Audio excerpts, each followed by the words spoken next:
झारखंड को शिक्षा के क्षेत्र में एक अलग पहचान दिलाने के लिए हमारी सरकार प्रतिबद्ध है।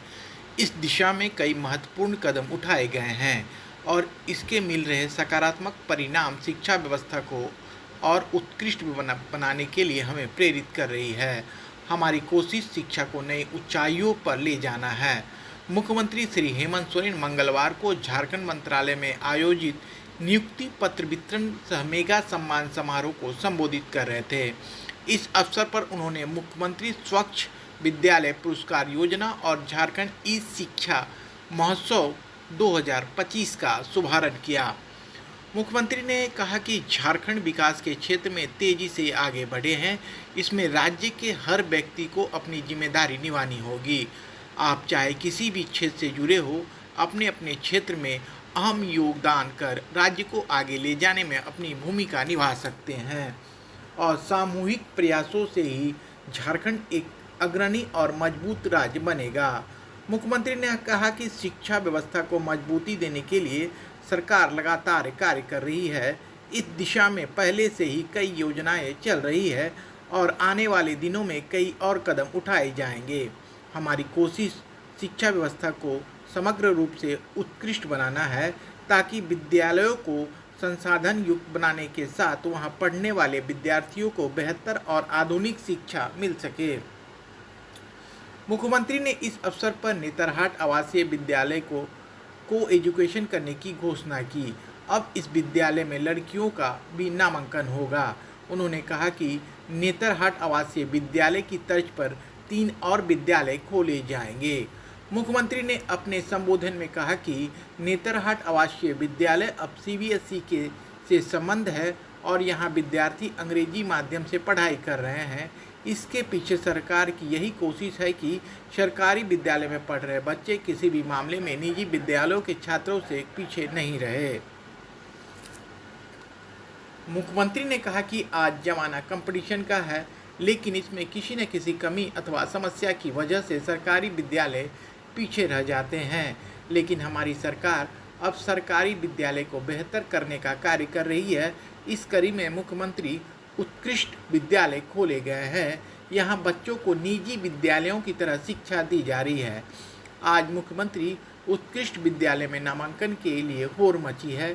कई निजी विद्यालय के बच्चे अब इन विद्यालयों में नामांकन करा रहे हैं, जो इस बात का प्रमाण है कि सरकारी विद्यालय अब किसी भी मामले में निजी विद्यालयों से कम नहीं है।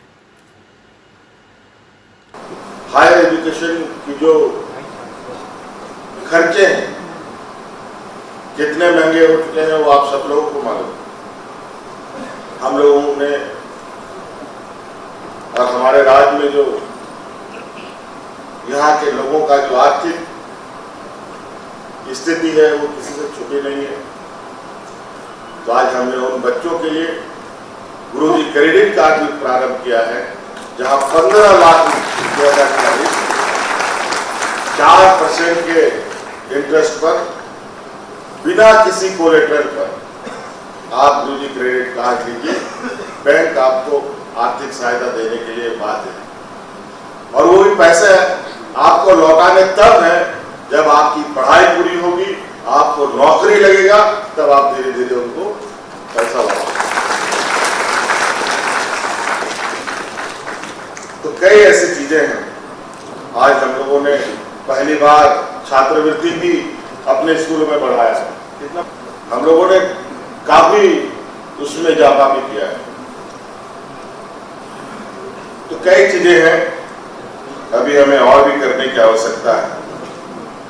इसलिए आज तो मैं अभी पूछा, मुझे भी मेरे दिमाग से उतर गया था कि आज बच्चों को जो सम्मान राशि देने की बात थी, वो हमारा पहला ही ये था कि जैसे बच्चे स्कूल से पास आउट हों, पैसे के अभाव में उनका एडमिशन ना रुके, इसलिए फर्स्ट सेकेंड थर्ड को सम्मान राशि तुरंत उपलब्ध कराने का। मैंने कहा कि आज इतना विलंब क्यों हुआ।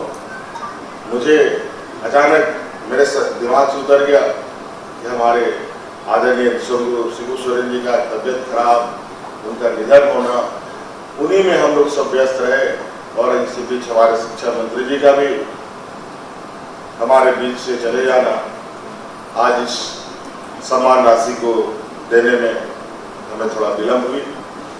आगे से चाहेंगे कि ये चीज़ें समय अवधि पर हो, ताकि उस पैसे का सदुपयोग हमारे बच्चे सही समय पर कर पाए।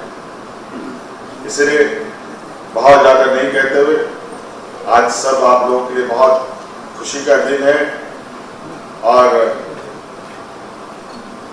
कई सारे स्कूलों को सम्मानित करने का भी नए तरीके से हम लोग प्रोत्साहित करने का हम लोगों ने कार्यक्रम बना रखा है। आप लोगों ने वीडियो फुटेज के माध्यम से देखा भी किस तरीके से हम लोग आज शिक्षक भी सम्मानित हो रहे हैं, बच्चे भी सम्मानित हो रहे हैं।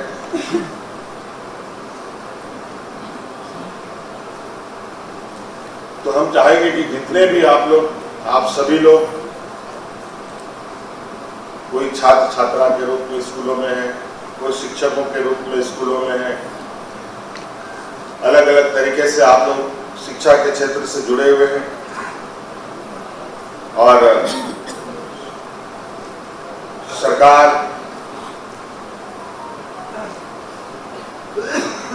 का उद्देश्य राज्य को आगे बढ़ाने का, राज्य के हर क्षेत्र को आगे बढ़ाने का है।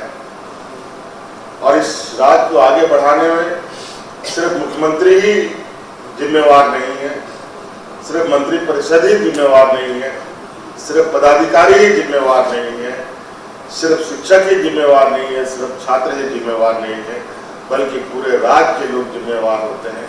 इसलिए जो जहाँ है सब लोग मिलकर आगे बढ़े, निश्चित रूप से राज्य का स्वाभाविक विकास संभव है।